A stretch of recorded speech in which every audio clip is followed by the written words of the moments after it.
so they hired them as actors, voice actors, or did they like Benedict Cumberbatch and the motion-y capture guys? Yeah, they Sick. Benedict Cumberbatch it. Yeah. Mm-hmm. I can legit segue us from this conversation into Flatliners. Do it. Hi, welcome to Never Show the Monster. I'm Kelly Attaway. I'm Chelsea Hollander. And today we are going to be talking about Flatliners. And we were just talking about, I've already forgotten the name of it, Between Two Souls. Mm-hmm. This video game. Oh, I see where the segue is coming from. You see where it's going. I yeah. do. Mm-hmm. I do. So Elliot Page, actor in that video game, is he the correct pronoun now? I think he is the correct pronoun. I believe so as well. But that's the thing where I have difficulty whenever they portray a female previously. When we're talking about the character, what I wanted to talk about. Yeah. So Elliot Page was in the remake of Flatliners. And today we are continuing our Kevin Bacon series with the original Flatliners, which came out in 1990. But there was a remake in 2017 starring Ellen Page. Mm-hmm. And the reason I said Ellen that way, I hit Ellen hard, is because when I was on the Wikipedia, Ellen Page was in there as Ellen Page as a hyperlink, but Elliot Page has his own Wikipedia page. And so I thought that was interesting. And I don't know how to feel about it, because what it seemed like it was happening was that it was like a preservation of like this character in the movie is a woman at that specific time. Yeah.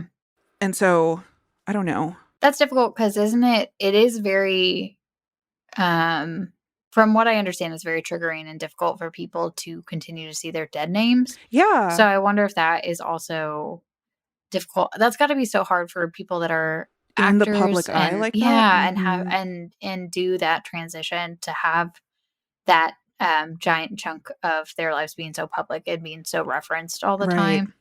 Right. So that was what I found hard, because the characters are female whenever we discuss them, but we still want to pay respect to Elliot. Right. Yeah. If I didn't watch the 2017 Flatliners, but if I were going to talk about it, I would refer to him as Elliot. Mm-hmm. I think. I think that if we discussed it, I would refer to only the character, and I would probably refer to her as she. In terms of plot. Yeah. But if I were talking about how I appreciated Elliot's performance, and everything about that, then I agree. Yeah. So, but that's exactly how I felt when I saw the name Ellen Page in the Wikipedia. I was like, is this rude, or is it like history? Because I think that is not, I don't want to say it's, I feel like that is tied to how it is credited in the film. Right. Yeah. And some films have gone back and relabeled them. Like I've seen films that Elliot has been in that have been relabeled as Elliot. Cool. That's cool. Previously the other name. Yeah. Okay. Well. That was a Good talk. Yeah. Right off the top, we're learning with everybody else. I guess write in if you know or have opinions about how to like do film history. Respectfully. Respectfully. Exactly. I mean, you can write it in and tell us disrespectfully, and we will block you. Probably be an asshole about it on the podcast. Yeah. If you do something disrespectfully, if we're doing something disrespectfully, please tell us. Yeah, we want to do better. We want it. Likely, it will be unintentional. So yeah, if you feel like you have been disrespected, or you know someone that's been disrespected, unless there are a couple things though that we've said that I'm like, I would probably stand pretty firm on Nazis can women's get rights. Okay, there are things we will stand firm on if we disrespect you. I don't know. Just tell us about yourself. Yeah. We like most people and we respect most people. So unless in the words of Kyle Kinane, unless you're here to hurt someone, I'm here to help or get out of the way. Yeah, that's it. I got you. I was trying to figure out the word assist. Is that Which the one I album was was looking that for? on? I Whiskey don't know. Icarus? Is it that one? Yeah, I think it's Whiskey Icarus. Yeah. Very funny comedian, Kyle Kinane. Everybody give it up for Kyle Kinane. You said that like he Anyway. was coming on. That would be so. Yeah, that was the bit I was doing. Oh. I'll tweet at him. See if he'll come. So today we are talking about Flatliners, which came out in 1990, starring Kevin Bacon, starring Kiefer Sutherland more, I think. What do you mean? What does that mean? I mean, like, if you were going to pick. Oh, he's the main character for sure. Yeah, that's what I'm saying. Yeah. Do you know any fun facts about this film? I know a couple, but it seems like do you know the have one that them. I'm really excited about? I can think of two that I can think of three that you're really excited There about. is one that I'm specifically exciid about. Okay, hit me with it. Lay it on me. Do you know who is supposed to play Kiefer Sutherland's character? I sure do. God damn it! Say it for the listener. Say it for the listener. It's Val Kilmer, It's the Val greatest Kilmer. of all time. It's Val Kilmer. And here's my follow-on fun fact about that. So this movie is directed by Joel Schumacher, who directed Batman Forever, starring Val Kilmer. Does he just have a deep love for Val Kilmer? Because I think he does. That's fair. But Batman Forever is after this, right? Yeah, way after. It's like way. I think it's like early it's like 90s, 96. Right? Okay. What? I don't know. Oh, it's 95. It's 95. Okay, I was close. Yeah, you were close. Yeah, it's not too bad. It's not great, but okay, I've got another fun fact that you're going to be excited about. I might know it. You probably know it. Don't. I think you know this one. There was a handful, and I was like, oh, that's nothing was too exciting aside from that one. That one was the one I was most excited about. Other than that, for sure. Yeah. Other than that. Yeah, here's the other one that you might be excited about. It's written by Peter Filardi, who wrote The Craft. I did know that one. Yeah. And I do love The Craft. Everybody loves The Craft. Yeah, it It's did the inspire best. me in middle school and junior high too. Oh yeah. To try my hand at some things. I did mess around with some things, but mostly I messed around with like Nancy's aesthetic. Mm-hmm. Do you know the tagline for Flatliners? Oh, it's a good day to die. No, that would have been a great tagline. So that's the opening line to the movie. And like, it are great opening lines, right? Or is a great opening line. It's a good day to die. That's incredible as an opening line. No, the tagline. And I realize we haven't described what the movie is. And I just want to be clear that this tagline is not going to help. So here's the tagline. It's beautiful. It's erotic. Oh. It's terrifying. I did read that. They know they've crossed the line. Yeah, First of all, I was that's very too long. upset about that. That's not snappy. That's too long. Second of all, is erotic What's the Die second Hard's word? Oh, I don't know. So that's what I was thinking. That was it's a good day to die hard. Yes, I think so. It's something like that. But I was trying to find, I was like, this movie didn't invent that phrase, did it? It's a good day to die? No. I Googled it in quotes, and I just came up with like references to Flatliners. He said it in Latin. I was going to say British. That's not right. Yeah, he said it in He British. said it in Latin. It's a good day to die, innit? Oi, lads! It's a good day to die. Yeah, that's the best impression of Kiefer Sutherland I have ever heard. Can you imagine if he did like the Lost Boys with like a little? Do you think it would be? Is that like Cockney? That's more like of a harsh British accent. If he was more, do you think he would be more charming? No, that's what I'm imagining. I want him to be like Taming of the Shrew, and no, it's My Fair Lady. I want him to be like My Fair Lady, but as a vampire. All right. Oh, you lot. That's him talking to the Lost Boys. Yeah, this is okay, so this movie is about a group of medical students training up to be doctors, and at least Kiefer Sutherland is too big for his britches.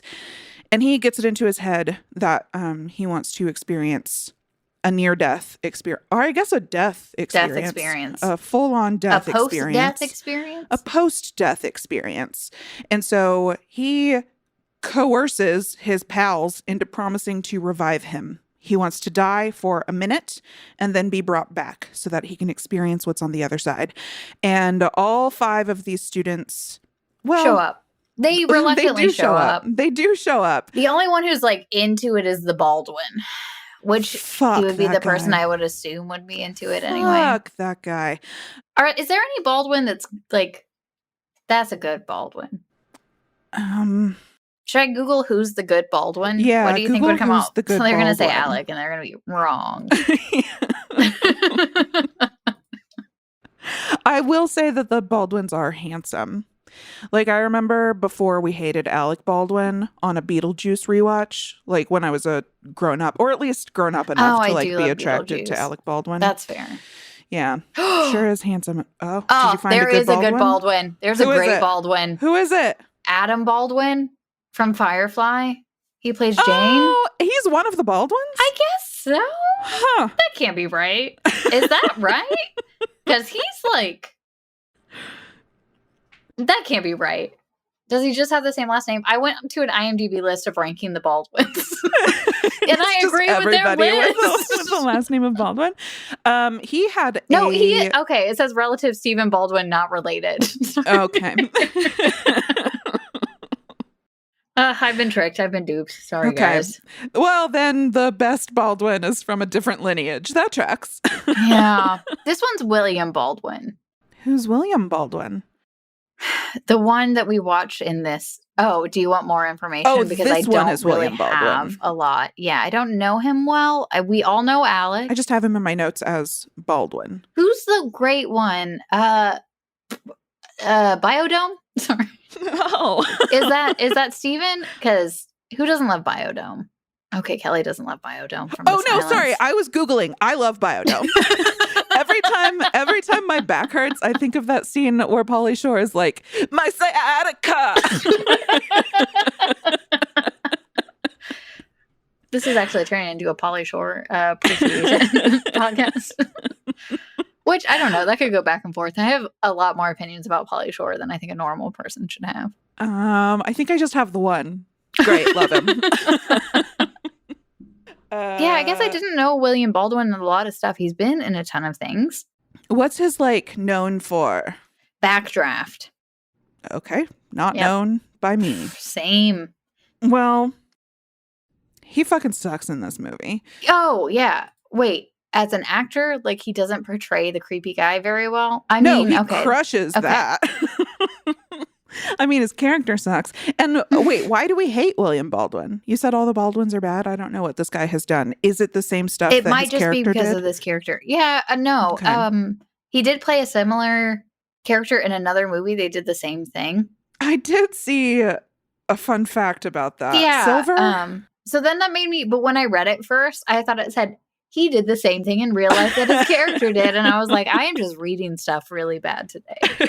So I guess I immediately was like, no, this guy's bad. I think Stephen Baldwin ended up becoming like a youth pastor or something. Like, oh, he got really into Jesus. Okay. Is he compensating for something? I don't know. And there's a Daniel Baldwin. How many of them are there? I feel like the Skarsgårds. There are 3 Skarsgårds. Are you sure? I feel like there are 10 or 12. No, we got the Pop and the kids. The Pop and the kids. Okay. Where are we with these characters? We're at the top of the movie. So okay. Yeah. Bunch of med students want to see what it's like after death. And the sentence that I was starting to say was that they all have some sort of fascination with it. Like Julia Roberts. is in it as well, and she. I feel like we buried the lead on that. Yeah, one. we really did. This is an all-star cast, right? It's Kiefer Sutherland, Kay Bakes, Julia Roberts, Oliver Platt, and this Baldwin. William? Yeah. Yeah. And Julia Roberts, the first time we meet her, she's like interviewing people to find their near-death experiences and what those were like. Like, did you see a light, etc.? How did it feel? Did you hear a voice? Was it friendly? And we'll like slowly learn about their histories. And I guess she's the one who's like most compelled by death, second to Kiefer Sutherland. Because it sounds like they're. Do we want to talk about just their? Yeah. What is it? What is the word I'm trying to? The reason. Reason's not the word. Motivation. Motivation. Oh, Jesus. Okay. So the one with the least motivation, I would feel like, is Oliver Platt? Baldwin. But he doesn't. Oliver Platt doesn't. Spoiler, guys. He never goes under. But good I know, job, what Oliver. a dweeb. He's like, I was like, good job. well, don't fall victim to peer pressure. Don't do what the kids are doing. Don't jump over the cliff. Well, he wanted it at the end. Things just like popped off. It made me think of, oh my God. You know, the trio who went to the moon? It was Armstrong and second O and then third boy. And third boy didn't ever leave. Yes. Third boy didn't ever leave the shuttle. He stayed in it the whole time. He didn't. It's like too scary. Nothing cute. Too scary. Too scary. That ground, not safe. No, it's not. And it's like a giant leap for man or whatever. He didn't have to get out. It was in a sound studio. Fuck.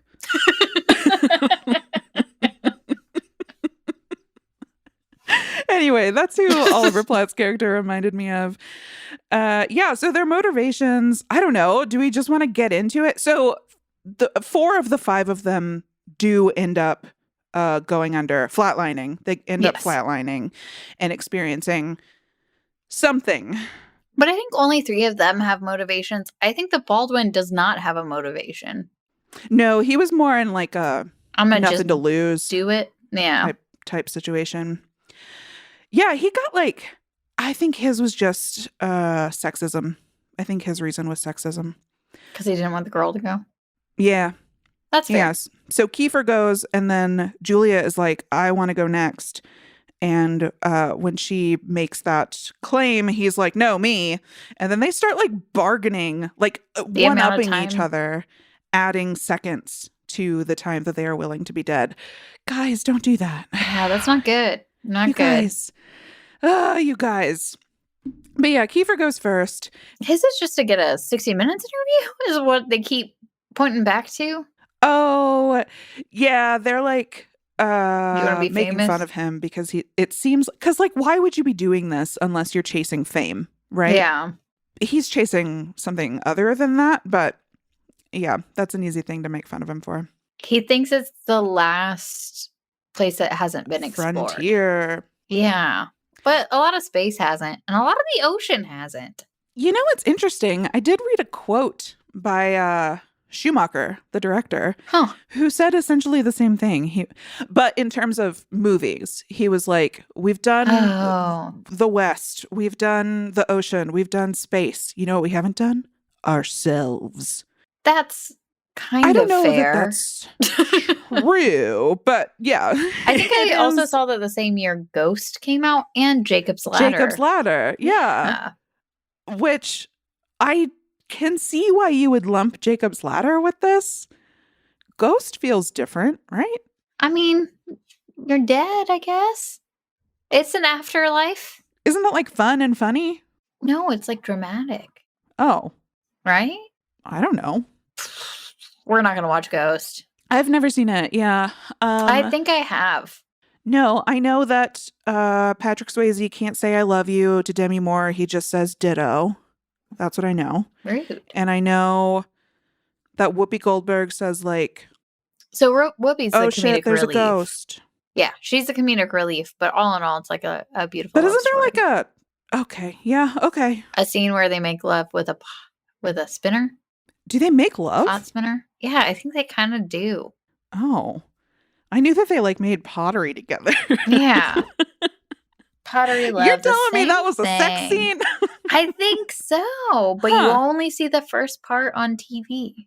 That I woman had don't know. sex with I a could be completely ghost. wrong. Everyone's going to be like, I love the movie Ghost, and you are completely misrepresenting it. Yes. Yes, So I I did am. watch a movie not too long ago called The Night House, where a woman does get frisky with a ghost. Huh. And it's It's on pregnant? screen. Oh, okay. You see it. And then I watched the behind the scenes because I was very interested in that. And she was like, yep, felt weird. Felt weird to do that in a room full of people, the director, the crew, etc. Felt weird. I was like moaning. It was weird. Nobody was there. It was just me. It just reminded me of the scene of Cube 2, Hypercube, whatever you said. Cube 2, Hypercube, Yeah. yes. Greatest But scene. like sensual. I think that one was sensual too. Let's be real. Okay.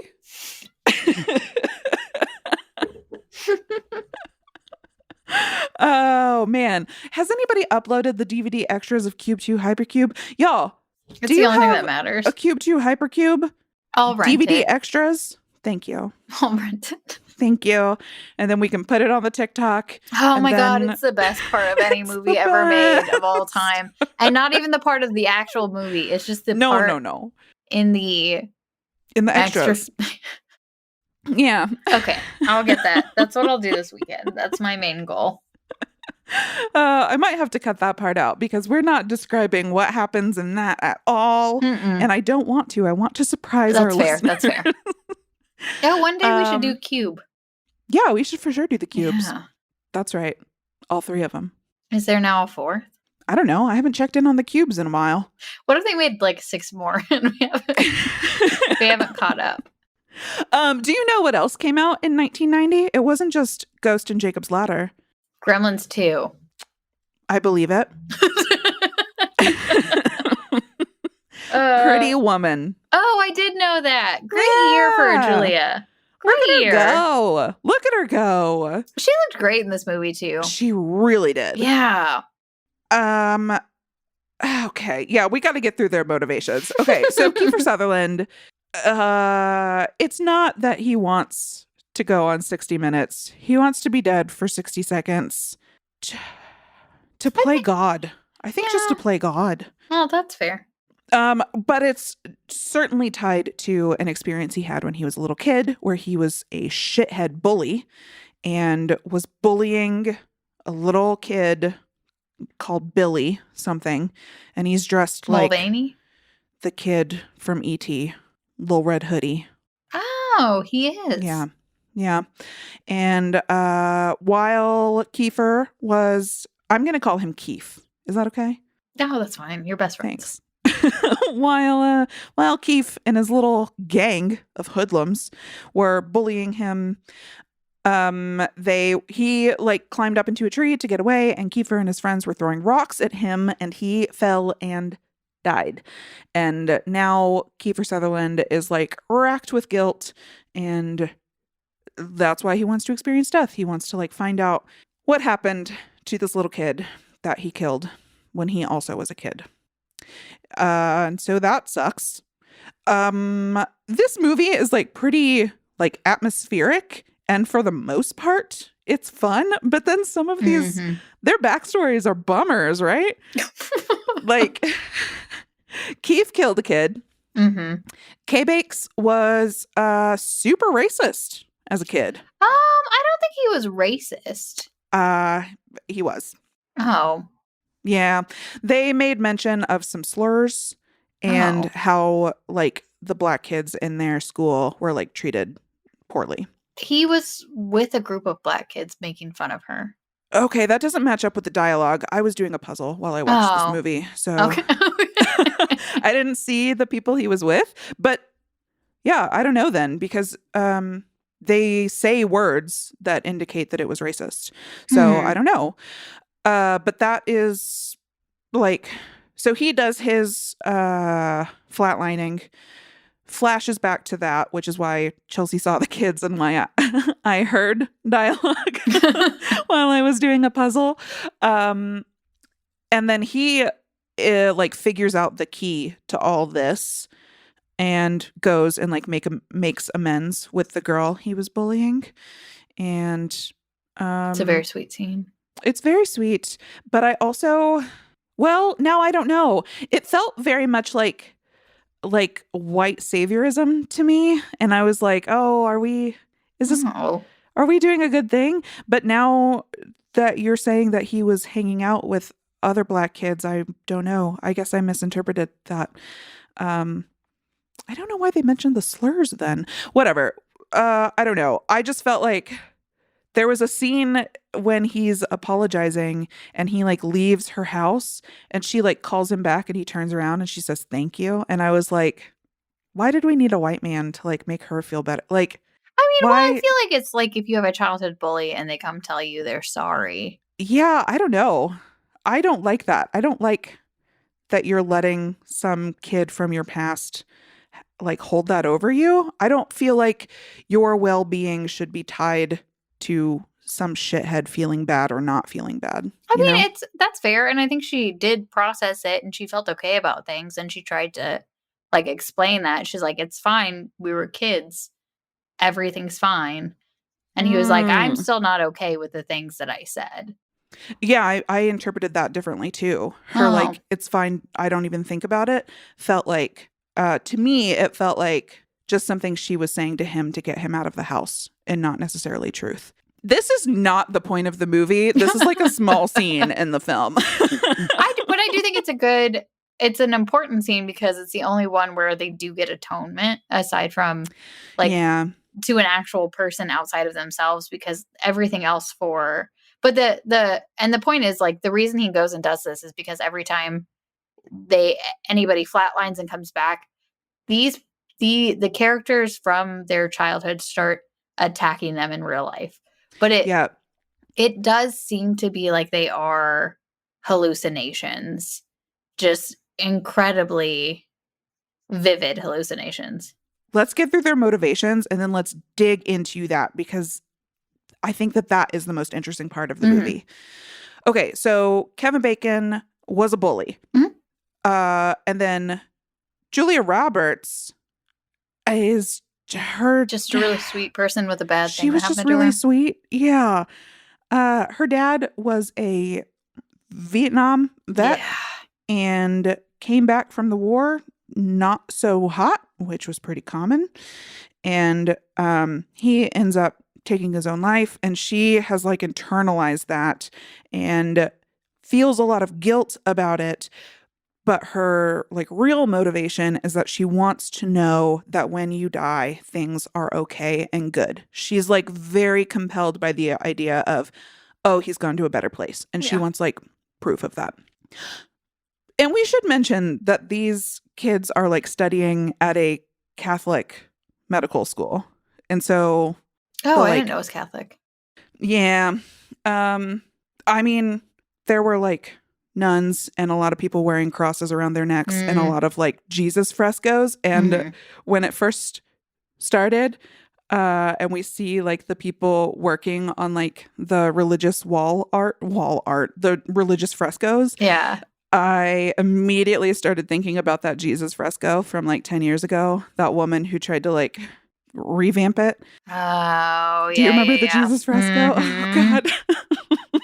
Only 2 things in my life have made me laugh that hard.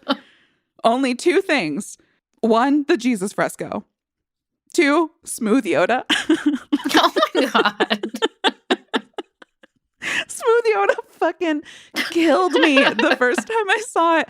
I was trying to cut my bangs. Yeah. And I don't know, needed a breather. And so I was on Twitter and I saw Smooth Yoda, and it made me laugh so hard that I started crying and I like couldn't breathe and I had to sit down for a minute. Like that and the Jesus fresco like fucking got me, man. I can't wait for a third. Someday something is going to be that caliber. Cannot wait.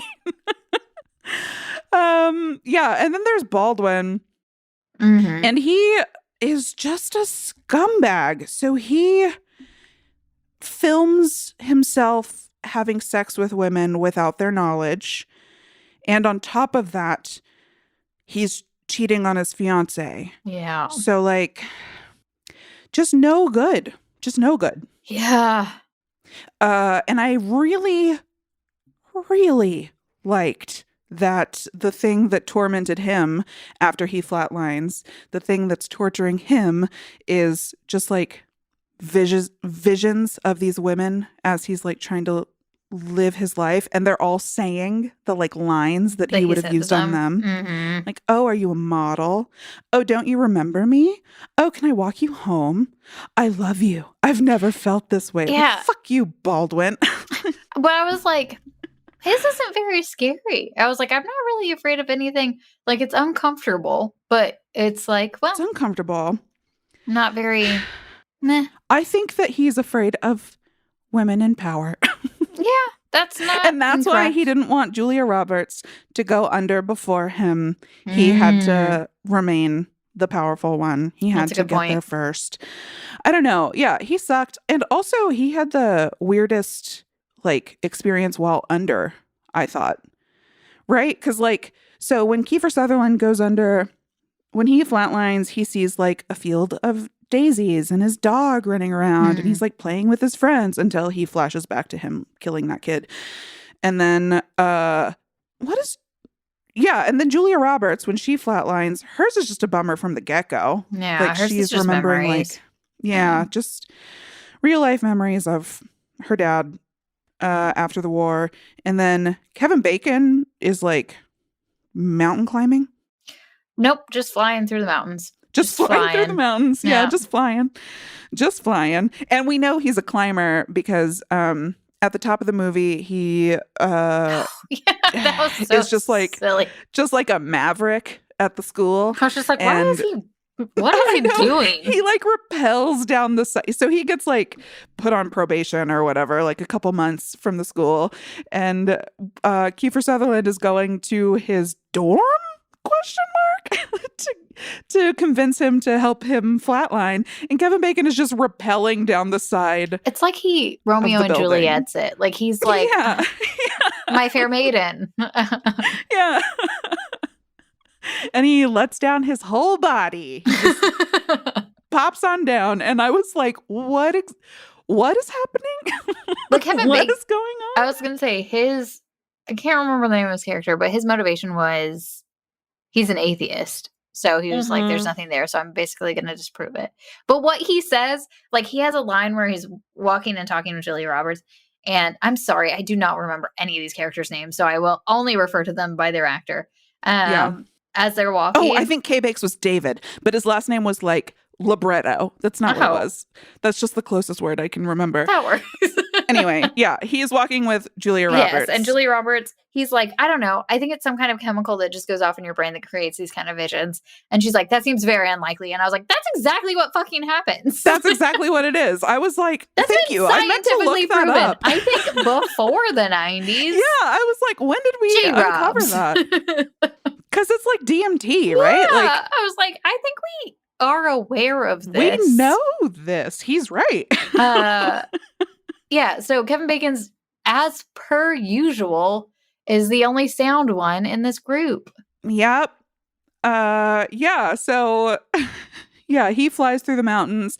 And then Baldwin's weird flatlining experience is like him as a kid overlaid with like sexy women in bikinis. Oh, I think they're in lingerie. Sure, lingerie, fine. It's fun. Bikinis is funnier, but fine. Okay. That's more factual. I mean, there's more lace, and that would just get all bunched up and be uncomfortable if you're swimming. When I think of swimsuits, I think of swimming. And some of these girls were like teens. Yeah, it's pretty gross. I didn't care for that. Did not care for that. And then, yeah, Oliver Platt is just, he is also super full of himself. He's like recording, he's like talking into a little tape recorder the whole movie, trying to make a memoir documentary. I love it. Love his little philosophical narration. Yeah. But he doesn't add too much to the film. And I would also say that William He's the comedic relief. Sorry, Baldwin doesn't add too much. Like those two, I'm like, I mean, that plot line could have not existed in the movie and it would have gone forward just the same. Yeah. That's the only one that doesn't really have an arc. No, his is mostly just like imagery, which I think is why he was there. Like, it's easy to show women who are mad at him. And so that's like I feel like that was a fast way to convey, like, after you flatline, you start experiencing whatever you're experiencing without having to show like a 10-year-old dying over and over. That's fair. Yeah. But yeah, let's get into that. To Baldwin or a 10-year-old? I mean, I guess both. So I think we said, so basically the story ends. Baldwin loses his fiance because she finds tapes of him having sex with other women. He has no character arc. He continues to just see women and imagery of him having sex throughout everything. Kevin Bacon goes in childhood, talks to the girl, and apologizes, atones.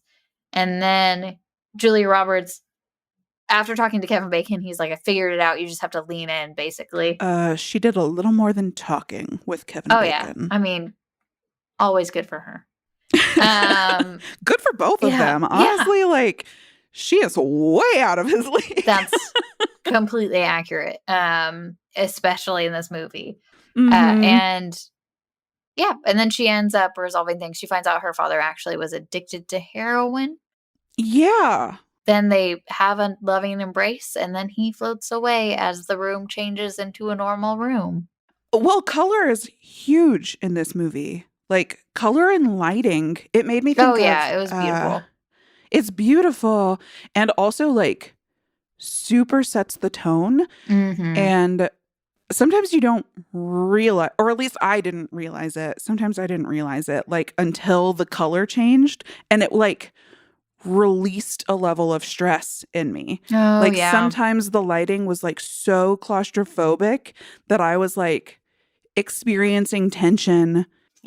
Without noticing it until the lighting changed. And I was like, oh my God, the mood is totally different. It made me think of the X-Files, where there was always like a weird light from like a different room off to the side when like spooky stuff is happening. Yeah, it just... I was going to say, all in all, the movie did such a good job with keeping the tension and keeping anxiety. Yes, absolutely. That and the amount of needles. This is a long movie. It's just under 2 hours, but I didn't... It doesn't feel that long. Like it. Yeah. Like, I was along for the ride. And it's also like, I don't know, sometimes with really long movies, you're like, yeah, the first 45 minutes could have been cut or whatever. Not this one. We like jump straight into it. Like, the movie starts and they're like, hi, this is Kiefer Sutherland. He wants to die. Exactly. Oh. Yeah, it felt like it was really well paced to the point where like it felt like, I don't know, people were dying every 20 minutes. Yeah. And then they're dying for like increasingly long amounts of time. So stressful. Jesus. Okay. So I do have a couple questions about the logistics here. So Kevin Bacon seems to have like the magic touch in terms of resuscitating people, right? Like, the movie starts and he's reviving somebody who's been brought into the ER. And this is why he's on medical probation, because he's still a med student at this point. And so he shouldn't have been like futzing around with a human body, but he did save their life. And then when Kiefer Sutherland flatlines, and he's the first one to flatline, Kevin Bacon wasn't going to come. He shows up like 59 seconds into Kiefer Sutherland's 60-second death. And like, the rest of the people are having trouble resuscitating him. And Julia Roberts is like taking the lead there. And Kevin Bacon comes like rushing in, pushes her out of the way, which I didn't respect, and is able to like revive him. And then when Kevin Bacon goes under, he goes under like early. And I was like, should we be doing this? Like, we didn't get the first one right. And it was only Kevin Bacon who was able to bring him back. Like, should we be putting him under? Who's going to bring him back if he's got the magic touch? Yeah. I'm so stressed out. Who's going to save Kevin Bacon? That also did not go well because Kiefer was not cool about it. No. He was getting weird. Yeah. He's not. Because not good. He was seeing those hallucinations. Yeah. Or being haunted by a dead kid. Or he might just not be a good dude in general. I mean, I do think that part is true.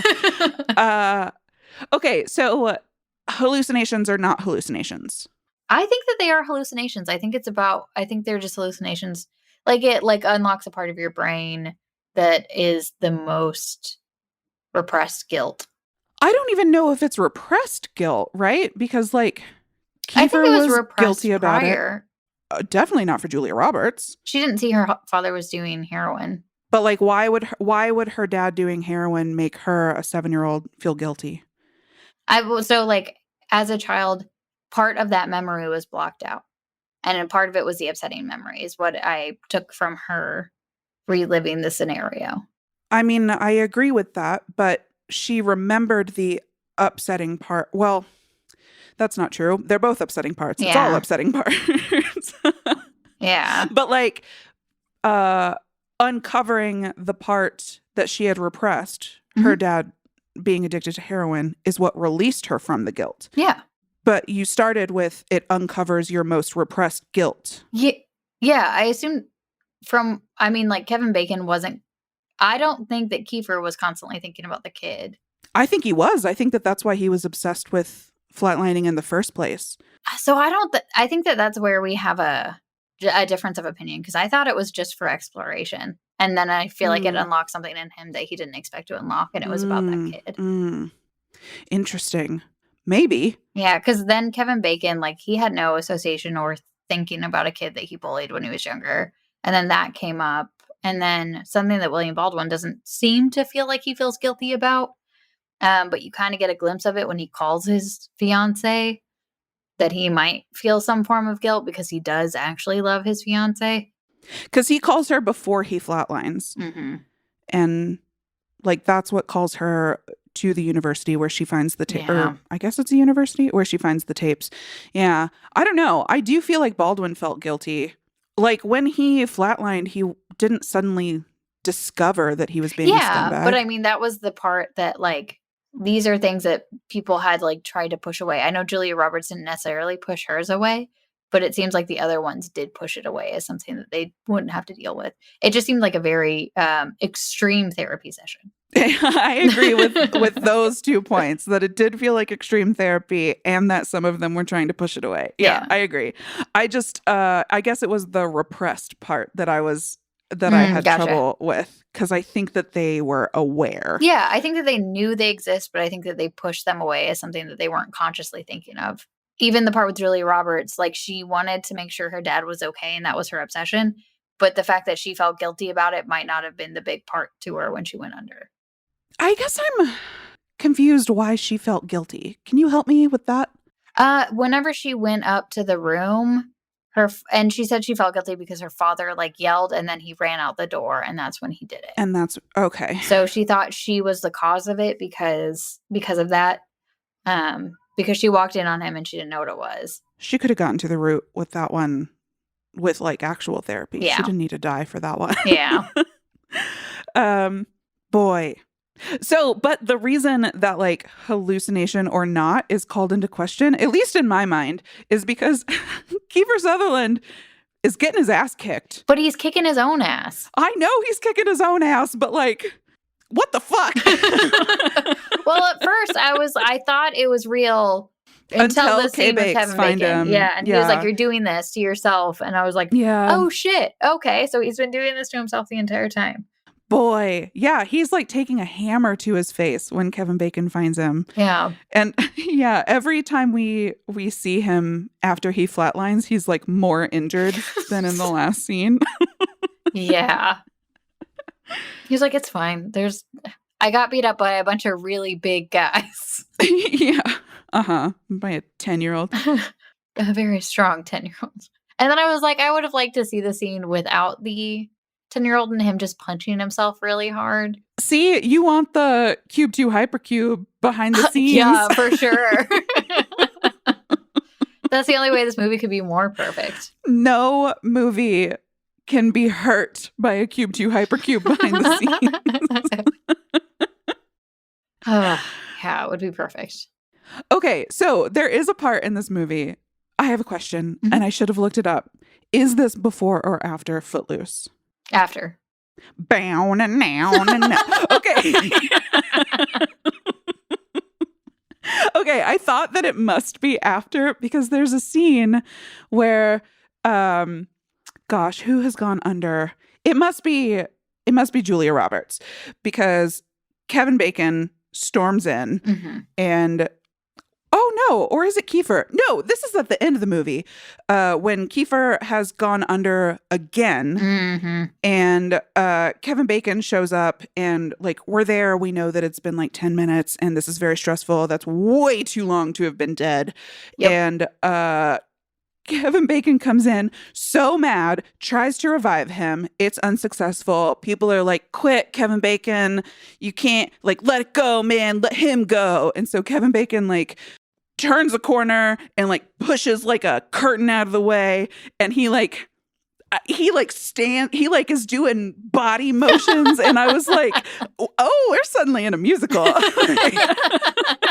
Like he's doing very much like it immediately made me think of that scene in like the dance scene in the warehouse in Footloose where Kevin Bacon is like, I just gotta dance. I just gotta dance. He's gonna punch dance out his anger at the situation. He does end up punching the shit out of Kiefer Sutherland though to get him that guy. Back it does alive. start his heart though. Yeah. Good on him. Yeah, they kept saying brain death. And they had like, which one is it? They had two machines there, one monitoring heart, one monitoring brain. Is it EKG? Is EKG brain or heart? There's EEG and EKG is your heart, right? Okay. Or then an it's echo? the other one. Oh. An echocardiogram. Okay. Is something. Okay. You know what? Here's my question. I think it's EEG and EKG, and the EEG is for your brain. I don't know. Okay, I might EEG electro. And then it's just electro again. Electrogram. Graph. Oh, gee. I don't know. I thought it was an M. That's fine. Okay. Here's my question. I always thought there was no coming back from brain dead. True, yes or no? You can come back, right? Like people From can go brain into death? a vegetative state and then come back. But I thought there's a certain amount of time that you can't lose oxygen to your brain that won't start to cause brain damage. They do make a mention of it earlier on, and that's why they are lowering the body temperature is to not create brain damage. right. Yeah. I And you don't have to, know like, scientifically how factual I don't this know film is. scientifically. I don't. Yeah. I wouldn't try it based on what No. they did. I might do something else, but not that. No, I'm not trying this. I don't know. My understanding was always like brain dead was like we can't solve that. That one's there's nothing to be done there. I don't know if that's true. Well, I think that it's not. And I'm just going to go based off of TV shows I've seen. So this is not a good, accurate depiction. But like people will go into a vegetative state and then they'll give you, if you're But their that's not medical brain death. proxy. No, that'll usually be when you're brain dead. Okay, yeah, that wasn't my understanding. Okay. And if Keep you're the going. medical proxy, Keep you going. can pull the plug, I guess. And that's usually when they don't have brain activity. But they said that there's always a chance that they could come back. And then you watch the TV show. And then sometimes they come back, but that's because it's a TV show. See, my understanding was with brain death, there's no chance of coming back. I don't know. I don't know either. Write in, listeners. Tell us how brain work. Okay, and so here's another thing that I always thought was that lose oxygen to the brain for 4 minutes. Like 4 minutes is the brain damage threshold. Is that I don't. true? I never science. If it's not in my a God. medical TV show that I've watched recently, then I will not have it in my brain. And they haven't had any of that lately.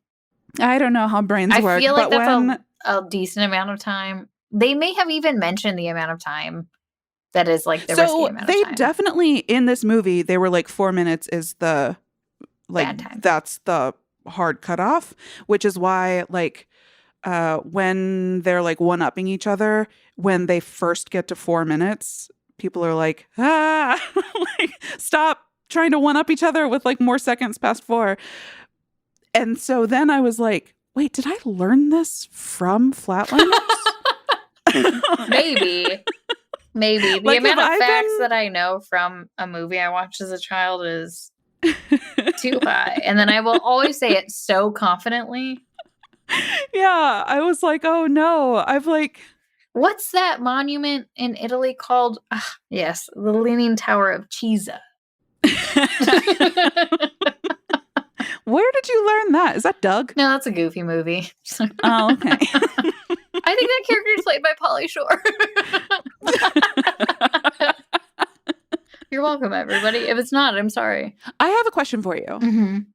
What did you know about this movie going into it? This was your first watch, It right? was my first watch. I just knew it was about people who died. And I knew more about the new one. Oh, I did want to talk about the new one a little bit. Tell me. I don't know anything about So it. I haven't watched it. I did watch a lot of trailers, and then I watched a short thing about it. Kiefer Sutherland was in it, I read about this. Go on. and it was supposed to be a sequel, but then the studio, I don't know if it was the studio, but I always blame the studio every time. Yeah, They it were was like, probably the studio. yeah, let's not make it a sequel. Let's just make it a remake. His character's going to be a different guy, and he's only going to be in it for 2 seconds. And I was like, no, would have been so much better. I haven't watched it, but I'm assuming it would have been so much better had Kiefer Sutherland reprised his role and been like, I'm Dr. So-and-so. What are you rascals doing in here? Hi, I'm Bet you're Dr. dying. Sutherland. Okay, so here's what I read was that there's a deleted scene for the movie that reveals that he is in fact reprising the role Mhm. and that he's changed his name to like hide that identity, presumably because he killed a kid and then 3 of his fair. friends. He did revive them, but he also killed them. That's true. That is true. Yeah, so I don't know. I haven't seen that. I heard that it is not great. It does have a good cast. Mm. Who else is in it? Oh, it's your main man, Diego Luna. Love him. Nina Dobrev, the girl from Vampire Diaries. Oh, Who else? That might be it. I mean Elliot Page. Yeah. Kiefer Sutherland. Mhm. I don't know how large a role he plays though. I think Diego Luna is playing Kevin Bacon. That feels right to me. Yeah, he has long hair in the movie, which would lead me to believe Kevin Bacon. Yeah.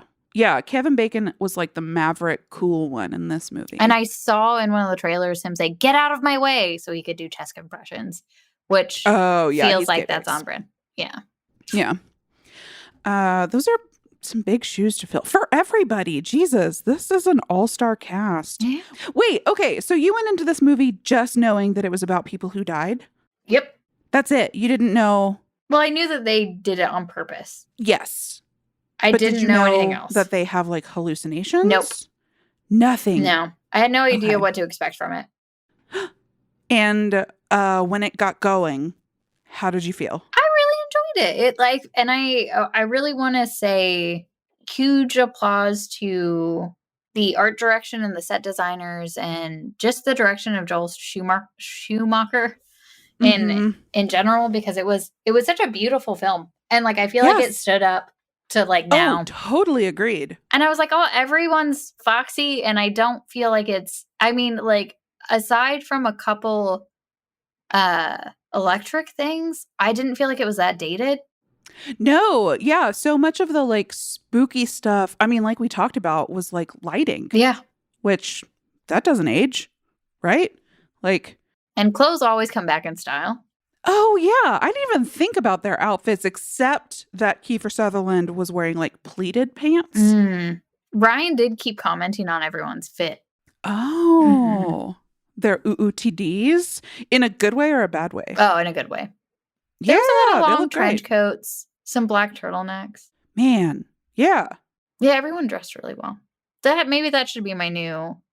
I did see a TikTok recently where somebody was talking about doing what is it, soft cosplay, where you dress up as characters every day, but they're characters in movies that people would not pay attention to or recognize. Maybe this will be one that I'll throw in the rotation. Have you ever done that by accident? Yes.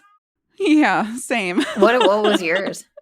Mine was Katniss Everdeen. Oh. Yeah. I traditionally, for most of my life, have had like really long hair. It's shorter now, but yeah, got to work one day and was wearing like one of her like I'm out hunting outfits, and I had braided my hair and it was over my shoulder. And on my lunch break, I like looked down and was like, huh. Oh, whoops. I should have packed a bow. What about you? What have been your accidental ones? Captain Malcolm Reynolds from Firefly. Oh, yeah. Yeah. Yeah. That's an easy one to do accidentally. Yeah, just right? like Katniss. Like, it's easy to stumble into. It's a nice color palette. Yeah. Everyone's got like a brown jacket. Like, Yep. it's got to happen sometime. If you have a maroon shirt and a brown jacket, you're going to fall into it. You're going to stumble in. Yeah, listeners, write in. Tell us about your accidental soft cosplay. Yeah. And any recommendations? I might start dressing, I don't know. Which of these characters would you model yourself after? I can't afford Kiefer Sutherland's wardrobe. I don't think that's the one you want anyway. I feel like it's going to sound like a lie, but it would probably be Kevin Bacon. I know, that's what I was thinking too. I was like, his was like subtle and he still wore like flannels, right? And I'm like, I have most of that in my closet. I can do that. I have acid wash jeans. I can do this. Oh, or yeah. just like a really light wash. Yeah. Yeah. What if my think... soft cosplay for the next like 6 months is just Kevin Bacon? That's going to be every episode we do. So just really getting into character. I think this is a great bit, and I think that you should commit to it. I should lean in. Okay, I will. We should get you like a big belt buckle for Tremors. Did you notice? We didn't talk about it. His character name in Tremors, Valentine, his belt buckle shaped like a heart. Aww. Yeah. Cute. That is really cute. I've got a friend who is obsessed with big belt buckles, and so I had to send him screen grabs of belt buckles every time you see Tremors. Yeah. Do you have any more thoughts on Flatliners? Just that it's a watch if you haven't watched it before, and a rewatch if you have. Yeah, for sure. I have one closing thought, and it's I will never stop being obsessed with the things that I am guilty over. Not until I am dead for at least 15 minutes. So that's too long. I know. You can give it 2. Kiefer was under there the least, and he was the most affected. At the end, he was under for like 13. That was to resolve it, which was not the way to do it. I'm looking for resolution, so I gotta go for 15. Good movie. Glad we watched it. I am going to watch the remake. I meant to last night. I was too sleepy. So put that on the to-do list. And I've already forgotten. Next week we're covering You Should Have Left. You might have gone. Remember this. Oh, sorry. No, that's what I was going to say. Like, you should not have come here. You didn't need to arrive. You should consider leaving and not coming back. You should go. You should go. We both have seen it. It's dumb, not fun. Oh, I don't know. Oh, no, you're right.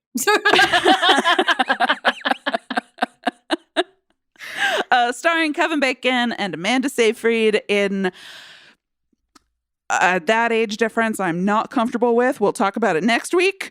Yeah, check out. Sorry, what is it? Leave. Thou should not. You should have left. Thou shalt not. Thou shalt have left. Thou shalt not live here. Be. Go. Leave. Yeah. Yeah, we'll see you then. We'll see you then. And write in. Tell us how brains work. Tell us how brain death works. You should have listened. Tell us about your accidental cosplays. Tell us everything. And in Yeah, tell us everything. Just write your journal entries to us. We are most active on Twitter and email, I suppose. Yeah, that's accurate. I do check the email every day. Twitter at No Show Monster, email noshowmonster@gmail.com. We're also on Instagram and TikTok, and we're working on becoming more active. And in the meantime, you can for sure rate and review us over on the old iTunes. That's where it helps the most. 5 stars, please. And remember that you can also find us over on Debut Buddies, a podcast about firsts. I'm not sure what episodes are coming out on that at the time of this release, but it'll be a first for sure. Okay, so we will see you next week to talk about You Should Have Left. Yeah. Happy Spookies! Happy Spookies!